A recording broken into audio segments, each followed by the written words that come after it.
Hello there, my lovelies. How are we doing? Welcome back to my channel, Beamy Reactions. For those of you who are new, my name's Beamy, and thank you for watching.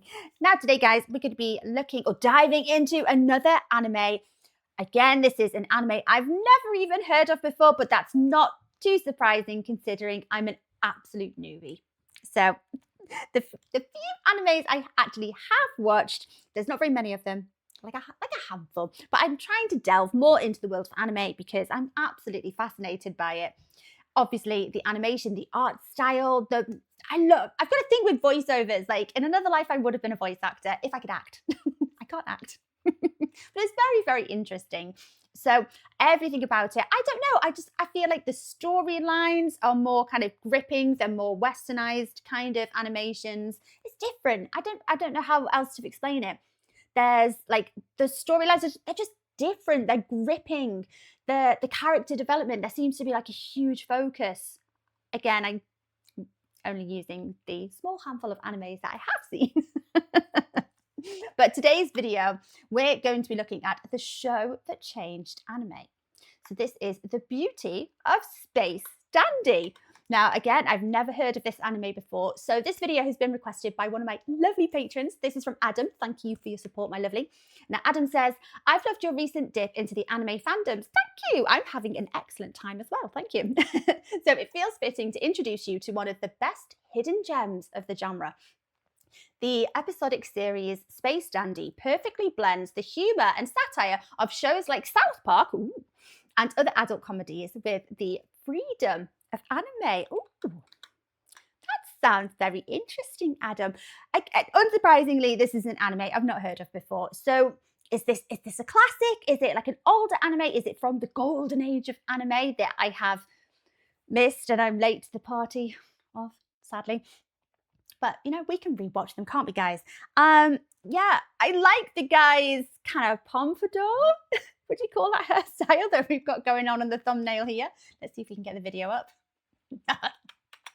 No, it's a blank screen. Yeah, it looks like he's sporting this awesome looking pompadour. The art style, so Space Dandy. I'm assuming this takes place in space. As it says on the tin. Do you know what? I've got loads of questions. They're probably going to be answered in the video. So let's watch this together, shall we, guys? And as ever, if you are enjoying these reactions, please consider liking and subscribing to my channel. Thank you so much in advance, guys. And if you're interested, I have a Buy Me a Coffee account.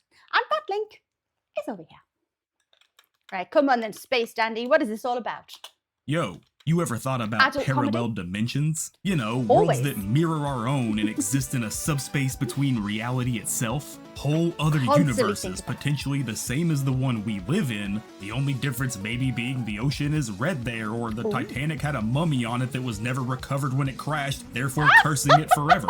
It's a wild concept, the idea that in like the endless expanse of matter that fills our world, there's just possibly countless other realities that all have their own stories, their own rules and mannerisms that just may not even apply to us. I love the idea of that. It's why I like I haven't seen all of the series, but Rick and Morty seems quite similar in this kind of sense. You know, all of the parallel dimensions, the universes that kind of coexist alongside each other all simultaneously. And every now and again, someone has the ability to kind of dip in and out of each dimension or universe, whatever you want to refer to it as.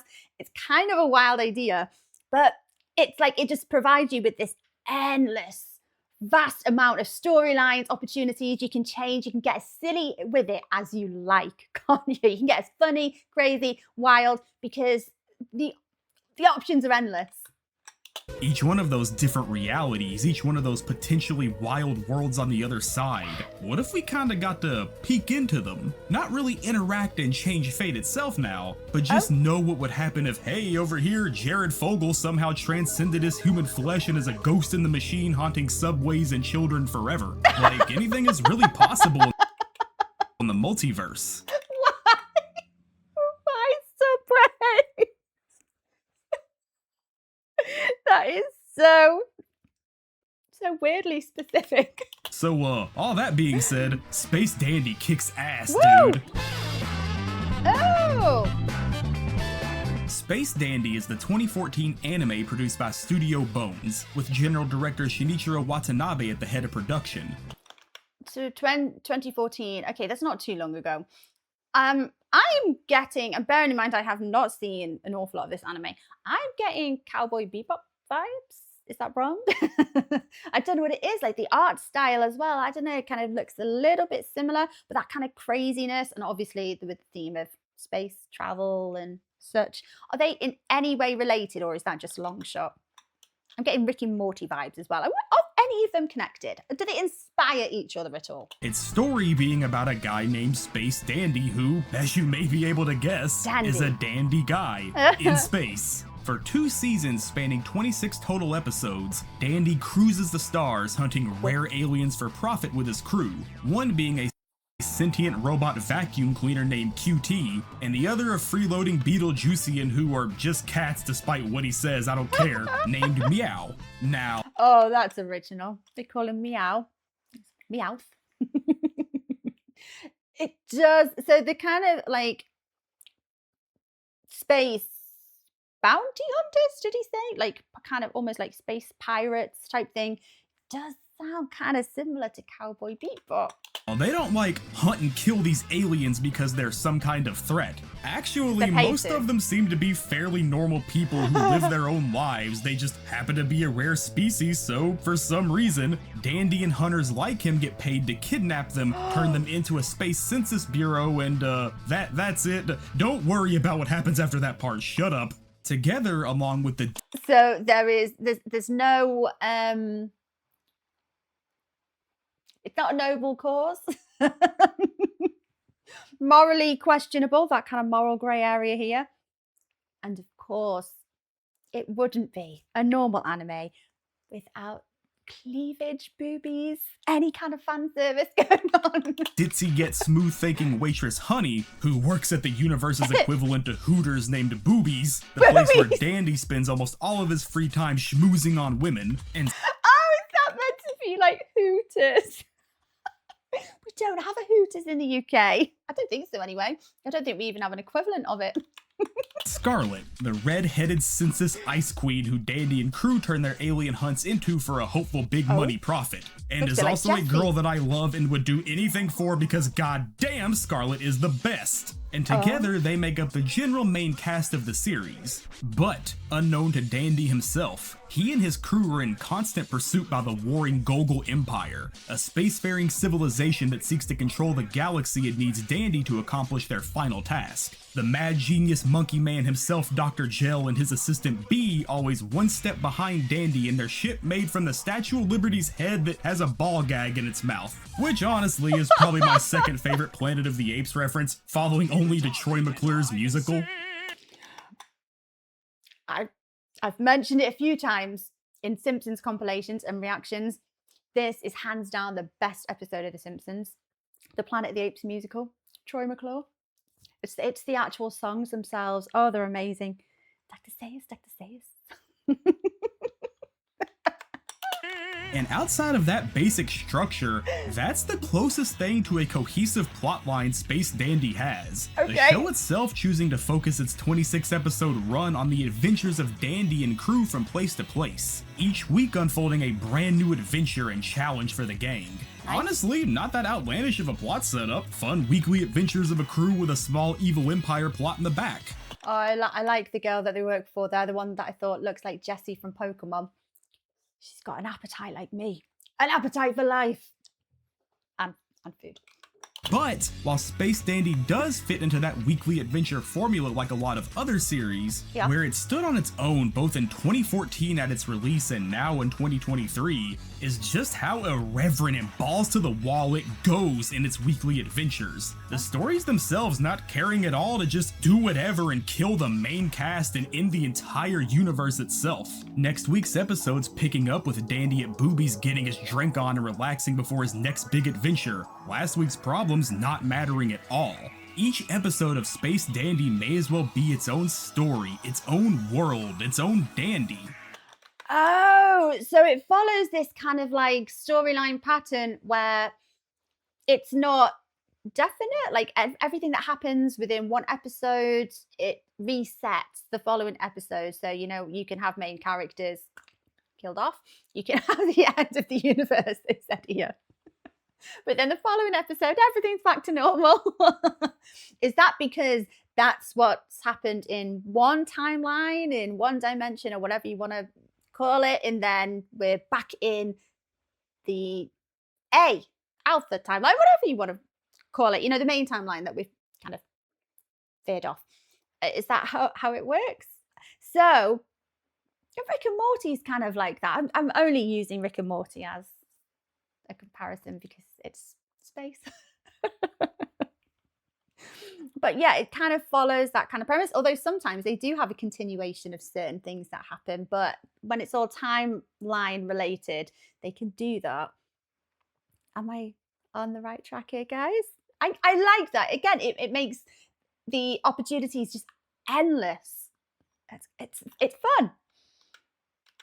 It's like a kind of hypothetical, what if this happened? And from that free flow form came the actual greatness that is Space Dandy. So back in 2013, the idea for Dandy was initially pitched by Shinichiro Watanabe, who I'm sure most of you already know is the legendary creative mind behind Cowboy Bebop, Samurai Champloo, the hella underrated Kids on the Slope, and post Dandy, the also big underrated Carol and Tuesday. So they are related. That wasn't a stretch. That wasn't an absolute idiot thing to say. This time frame in 2013 to 2014 was really weird for anime as a growing medium. It was really starting to gain worldwide popularity in the mainstream, with the success of Attack on Titan literally changing the game. Like, people I knew who didn't give a fuck about anime were on that one weekly and absolutely loving it. But with the growing rise of fans came the rise of demand. A demand that wasn't exactly being met. That being more anime, more accessibility to watching anime, and most importantly, it needed to be released outside of Japan faster. I'm not surprised it's caught on with the rest of the world. It's a spectacular genre, and it's just got so much potential, so much opportunity, and I love it. But this time, what, kind of 10 years ago, 5 years ago, I wouldn't really have known any animes. So I think it's a good thing that it's kind of like exploded and the popularity of anime has become so much more kind of like, mainstream. It's not a bad thing. I think that's good. West, it wasn't uncommon for dubs and home releases of anime that were well out and past airing in Japan to be delayed out months before an official Funimation release. Many fans having already gone online to other places to watch it subbed. Now today, it's pretty standard for an episode to air in Japan and a few hours later it's already up on Crunchyroll ready to watch, with an official dub usually just a few weeks behind. But 10 years ago, good fucking luck buddy, enter Watanabe, who overseas in Japan had an idea brewing. He believed that anime was entering a very boring phase, one that seemed to be boxing creators in and railroading them into creating more marketable shows, the artists themselves not being allowed to really freely express their artistic ideas. That is the only downside I think I can see to the explosion of anime and, it becoming more mainstream, is that I suppose it runs the risk of wanting or needing to appeal to a wider audience, like audience pleasing, and then you lose elements of the story that captivate people in the first place. I suppose that's kind of like the equivalent of whitewashing, westernizing. Don't do that, guys. Like, I think people love anime because it is so unique, and we don't see storylines like it. We don't see character development like that in very Western kind of animations and such. You know what I'm saying, don't you guys? With that in mind, Space Dandy was pitched with one specific goal for its 26 episodes, that being, let my people flex. Almost each episode having totally different lead animators, writers, producers. There was unique music and outro songs for almost every single episode, like despite Watanabe's general direction and Shingo Natsume's main direction, and of course a few writers doing more than just a single episode, everyone had full artistic freedom to create what they wanted in this over-the-top fantastical galaxy. It just needed to revolve around Dandy being a dandy guy in space. Wow, is that true? There was so much like unchecked artistry flying around. Everyone had full artistic rights and license to do whatever they wanted, obviously within perimeters. Maybe that's what makes it so popular and so amazing. Because I don't know, I feel like there's a bit of a move into like TV shows becoming very much like that because we're having such feature length, long TV series episodes. They're kind of getting directed by different directors each time. You know, I'm thinking like Game of Thrones and such, House of the Dragon. They have like a different director or a different writer each episode. So they kind of get a feature length, almost like a film to kind of shine and show what they can do. And this is their direction. This is how they've taken each episode. So is that a similar kind of thing? Because this is in 2014. That's quite groundbreaking, I would have thought. And genuinely, it led to stories and animation that are, without a doubt, some of the most fun and beautiful in the entire landscape. That's amazing. Taking this pitch idea in the freeform style of the show, Watanabe teamed up with Toonami on Cartoon Network to try something extremely bold. Toonami. That being one of the first actual major broadcast simuldubbed anime between a Japanese publisher and the American dub company. This entirely new method of creating a dub within days of getting the materials instead of months later was a totally different and often extremely hectic process for Funimation.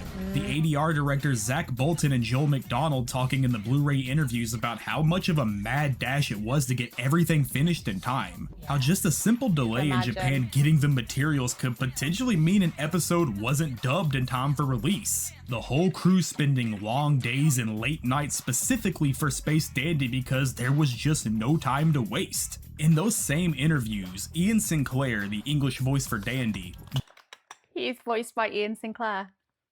Oh my god, I love Ian Sinclair. He's the voice of Brooke and a few others that I might recognize as well. I bloody love his voice.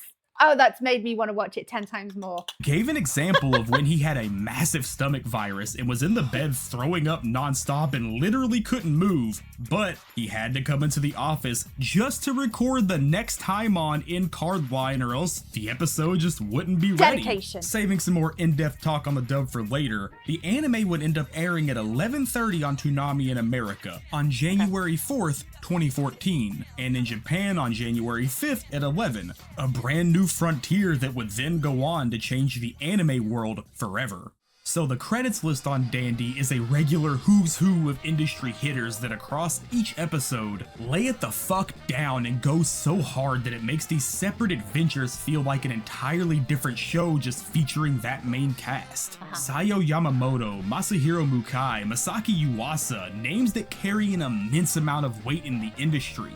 Now, like I had mentioned in my Hellsing video from a few months ago, I'm not really an animation guy. My usual focus now shifts towards manga and the artists who create them, but that doesn't mean I don't appreciate the work and growth of animators across the industry through their careers. I fucking love it, and it's one of the most important parts of animation as a whole. I just don't like to really come off as some high and mighty dipshit who acts like I know everything about these animators because I looked at some Wikipedia articles and wrote a script. But just by researching a few of these names, looking at their legacies both before Space Dandy and where they would go after, it's no stretch at all to say that some of the best and most creative talent in the industry had their hand in the show in one way or another. Some of the greener talent going on to work on some of the most popular shows running right now. Fuck, their flexing is only going stronger and their skills shining brighter. Hell, Shingo Natsume, who was the overall director under Watanabe for the show, had spent most of his career until this point as key animators on shows like Brotherhood and the Tatami Galaxy. But Space Dandy was the first time he was given the keys to the director's chair itself for an entire series. Like, the show itself from top to bottom was a wild mix of old and new talent that came together in a way that was just unlike anything else at the time. I think by giving different writers and animators or whichever it is per episode, I think you're opening the gates to that because you're inviting more talent pool to join the crew. And I think It's an amazing idea. Each episode is Only good stuffed things with can come. references to dozens of other things, be it Gundam, Saturday Night Fever, Foolie Cooley, Evangelion, Earth, Wind and Fire, Galaga, Star Trek, and Star Wars. Like, I can go on Nice. for another 30 minutes and still just miss some. Like, to some people, these may just be cheap shoutouts, but when you consider each episode being made by a different team and different people actually being the one to make these references, to me, it's basically these people using that potentially one and only chance to make that joke, to animate that reference, to let that love for whatever just be known. For this exact reason of diverse talent and passion among everyone on the staff, Space diverse Dandy ended talent, up that's feeling it. like something so completely unique to itself. Anything can happen in this world, and outside of the stories themselves, the art and presentation in each episode is always shown in a totally new way to match the vibe of the staff that would change each time, letting it feel like instead of Dandy and the gang going on their next adventure, it's more like they're traveling to a whole different dimension, where the Yeah. makeup of reality itself is different than last week and follows its own new set of rules created by whoever was in charge that week. That's it. New dimension, new set of rules. You can change absolutely anything. The sky's your limit. Absolutely endless material for storylines, world building, everything. It is genius. And really, it makes Dandy something so special and bold. The average conventions of anime creation don't apply here. Just Yeah. be yourself and have a dandy time doing it. Now, just because the creation of Space Dandy was so spread out and each week's episode was a new story written by new writers, that didn't mean these stories were any less valuable than if they were telling a continuing plot. And arguably for what Dandy is, makes it work so much more. Like I had mentioned, Space Dandy is the story of a dandy guy in space, and that's it. Everything else is open for the staff, you, me, whoever to fill in. One week, Dandy and the gang find a fish alien alone on a planet after accidentally being transported there, and they try and help him return to his home planet to both warn the fish people on it of its coming destruction, and to help save his sweetheart who is loudly cucking him. Things don't exactly go as planned, and unfortunately the fish is fried by the sun and then eaten by Dandy and Meow. The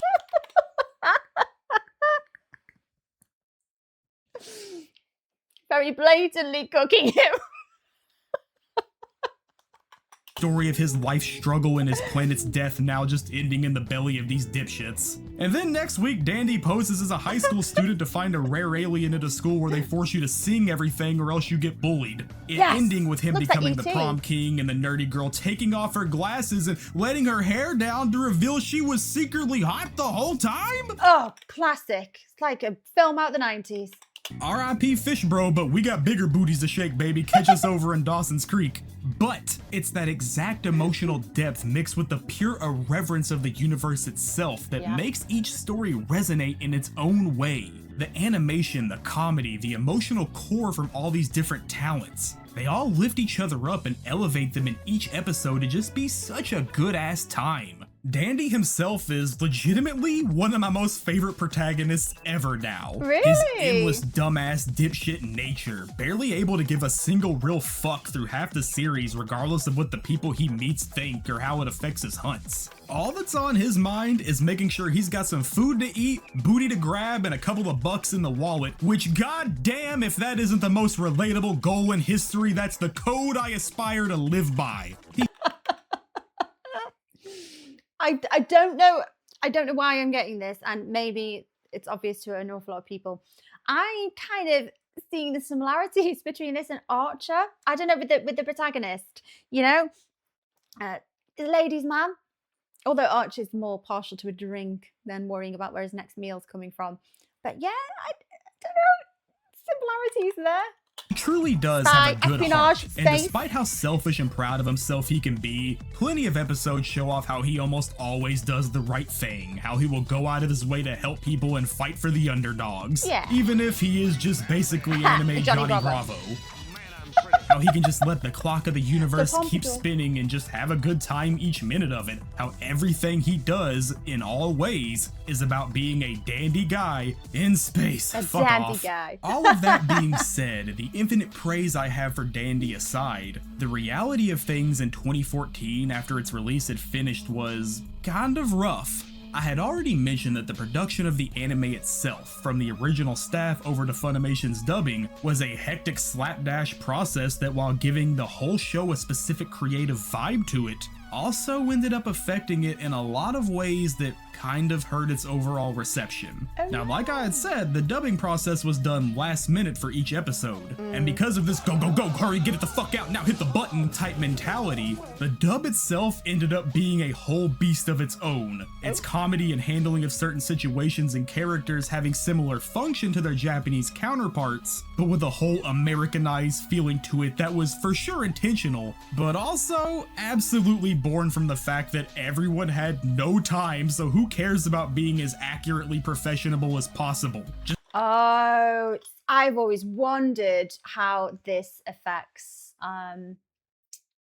if you watch a dub, I get quite, well, it's no surprise, I get very attached to voices when I watch animes. I watch anything. I've got an interest in the voiceovers, the actors, but I do get very attached to the voices. So once I watch one episode in a dub, I can't watch the original, I can't watch the sub, I get attached to the dub. But I have always wondered, does the humor translate properly in the dub? Like, obviously, there's going to be culturally relevant jokes that are in certain animes, and how do they translate them to be funny for an English-speaking audience with the dubs, but you don't lose the essence of what the joke is, because maybe it's not that culturally relevant, or would it just completely go over our heads?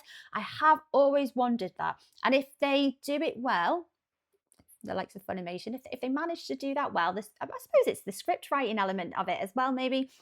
If they do it well, hats off, because that must be tricky. That must be hard, trying to get that balance. Just hurry up, match the Sometimes vibe and it get fails. it done. Like, again, shout out to Ian Sinclair for his role as Dandy, because god damn it, there is no other voice that would match this dipshit, and it's an absolute banger of a job. His range from serious to comedic and ability to get loose mid-line is just so fucking good. Yo, ho, Also, ho, ho. no lies to tell, Emo Dandy is one of the hardest bits I've laughed at in anime in a very long time. Emo Dandy. What? Imagine how much my life sucks. No wonder the guy's emo. That's gotta be miserable. I wanna die. All of this was in service of making sure the simuldub broadcast on Toonami close at midnight each week was ready to go. And in 2014, this was really the first mark of an issue. Now in 2023, cable is Not that dead much, as fuck, yeah. like you can't deny it. And around 2013 to 2014 was when this shift really began to rise with the popularity of streaming on Netflix. Most anime fans, like I had already mentioned, began wanting their anime as fast as possible, as convenient as possible, so they could talk about it online with the rest of this growing fan base worldwide. Yeah, we do get a little greedy, don't we, guys? I mean, it comes from a good place. It's because we love it and we can't consume enough of it, so we greedily gobble up all of the anime that we can, and we want it now. We want it dubbed at the same time as the sub comes out, because we want it talk to other people, we want to get in chat rooms, we want to discuss things, and we don't want spoilers. Even that crossover period, when something comes out in the US, I'm thinking of Game of Thrones related things, but if something comes out 9 o'clock on Sunday, it's not going to hit the UK TVs until the following day. And avoiding spoilers, it's the longest, most agonizing wait, but it does happen. And we don't want spoilers. I get it. And you know what's convenient? Crunchyroll and Netflix. You Sure know is. what's not convenient? Catching reruns at 2 a.m. No. Like, I remember seeing trailers for Dandy myself around that time and being hype as fuck because it was being touted online as the Cowboy Bebop guy's next big hit. Which, we'll come back to that. And I started looking into the show and where it was to watch, and saw it was exclusively on cable, which, real shit, I didn't even have at the time because I was broke as fuck, and by this point, all you needed was the internet. So I thought, well, guess I'll circle back around online when it's finished, and never did until now because the flow of time never stops and the amount of shit to watch is actually endless. Yeah. I 100% think the intention was in the right place for fans. Toonami was a great outlet for what Dandy is, and it makes total sense. Hell, the back of the Blu-ray makes it known in big letters, Space Dandy is at the core linked with Toonami, and I don't think Dandy Okay. could have happened like it did without them. Shouts out Clark Nova for all his work getting Dandy such a huge Western push, and for Toonami in general. Dude is one of the most influential people in the Western anime landscape. It was just an unfortunate time all around that hurt its overall outreach. And to the people it did reach, there were a few mixed feelings and confused thoughts. Oh. I mentioned that the show was being touted online as the Cowboy Bebop and Samurai Champloo guys' next anime, and it was, quote, going to be just like Cowboy Bebop, end quote. This idea spread across the internet like a wildfire. Hell, going into the release, all I knew about Dandy was that it was by the dude in like Cowboy Bebop apparently. Okay. Now, to be fair, the show itself makes a blatant reference or two to Bebop, and just like that show, this was episodic week-to-week different adventures in space. But after that, any real comparison kind of stops completely. Despite being talked about by fans online as the second coming of Spike Spiegel, Space Dandy was outright not that. And It doesn't look, I mean, the similarities, it looks like maybe you can pinpoint a handful at first glance, aesthetically. But just watching these short little clips here, I don't know, I think the tone of Cowboy Bebop is a lot more serious. So this looks a lot more comical, a lot more silly in the best possible way. You know, just it takes more liberties with the comedy side of it. Totally different tone. So I think if people were expecting the second coming of Cowboy Bebop, a lot of people might have been disappointed. Do you think? a lot of fans just didn't take to it well. The show had an undeserved air of preconception around it where most people expected more grit, realistic characters and situations, more plot and story. But Dandy But it's didn't give different. a fuck about that. Where people wanted more consistency to the structure and art itself, Dandy flew against it and had its own fun each week regardless of how it was done. I like Even that. with all of that irreverence every episode, it ended up having a super satisfying conclusion that actually ties the whole story together in a fun and appropriate way, feeling like it was kind of properly led into across these random stories each week that made me feel like the whole journey led to a real ass ending. Even having a hopeful maybe continued screen to imply that one day there may be more. Was it a good ending? Did it satisfy? But despite it having a significant Japanese fan base and tons of love overseas for exactly what Space Dandy is, unfortunately, the people just didn't vibe with it at the time. It didn't perform and never got that potential continuation. Watanabe himself apparently considering the show a disappointment due to the lackluster reception and faded relevancy. And man, that sucks so fucking hard. This tweet is actually what made me want to do this video, so hopefully a few new people out there may be willing to give it a chance. Maybe it's a slow burner, you know, it doesn't get the right praise at the time, but maybe it's a builder and it'll be appreciated for what it is a few years down the line. Maybe. Like, by no means is Dandy slept on. Tons of people know it exists. I'm Yeah. just here to remind you to get on it and not wait 10 years like my dumbass did. Those same misconceptions about what Dandy was are what kept me from the series for all of that time. Seeing posts online about how they fumbled the bag as it went on and was an overall letdown. And now, after watching Space Dandy and learning what Watanabe's intent for the show was, I want to take all of those people and show them to the bottom of a cliff because goddamn, you all gaslit me for years to not watch a show that is forever going to be a personal 10 out of 10. And just like those statements, the super common idea I saw online referring to Dandy was that you shouldn't take it seriously and just turn your brain off and have fun. And yeah, I totally get that. For sure, that's the dumbass vibe it kind of gives off. But also, I Dumbass really vibe. just don't agree. Yeah, you shouldn't take Dandy going to the planet Greece to summon Tron Travolta, having a booty-shaking dance-off for the fate of a planet serious. Like, yeah, that's goofy shit. But that doesn't mean there isn't heart. That doesn't mean there isn't artistic passion. That doesn't mean you shouldn't take anything in Dandy seriously. Yeah, it's Because just silly. otherwise, you might miss the voices from dozens of creators that are behind each episode, each joke, each animation flex. Like, they're pouring it all out for you to see. And to just look at it and go, kinda pretty I guess, is lame as fuck, bro. It was awkward writing this video and I got kind of loose with it because I've never wrote about just an anime before. I'm a manga guy now, mostly like I said, but I really do think Dandy deserves that spot for all kinds of reasons, but mostly because just like with my manga videos, it's a series where the people making it poured their passion of what they love into its creation. Yeah. And just like those manga, you can feel it bleed through in each scene. I believe that. I think you can see it very, very clearly when people's passion, like you say, is pouring through the screen. It just makes for amazing visuals. You know, when you've got a good team behind the music, the arrangement of the music and the audio as well, it radiates from it. You can tell. Space Dandy may not have succeeded like it deserved, but to the ones that know, you know it's the peak shit. See you next time with some new stuff. Let me know if this anime only video worked for you. I'm still seeing if I have the chops to write about just that type of thing. Hit the sub and the Patreon below if you want to be cool. Drop comments and likes because it really does help, like honestly. And most importantly, stay groovy, baby. Stay groovy, baby. Oh, I like that. It looks amazing. I understand if you were expecting like the second coming, I suppose like Attack on Titan, if I was expecting the sequel to an Attack on Titan and then it was a totally different thing just from the same creator, I would have probably mixed feelings about it. But, you know, it doesn't look like it's trying to be in any way similar to Cowboy Bebop. It does look like it's entirely its own thing, its own personality, its own vibe. And it just looks fun. Like, I don't know what would be wrong with that. I actually really want to watch it. Does the ending satisfy you, Space Dandy fans? Is it good?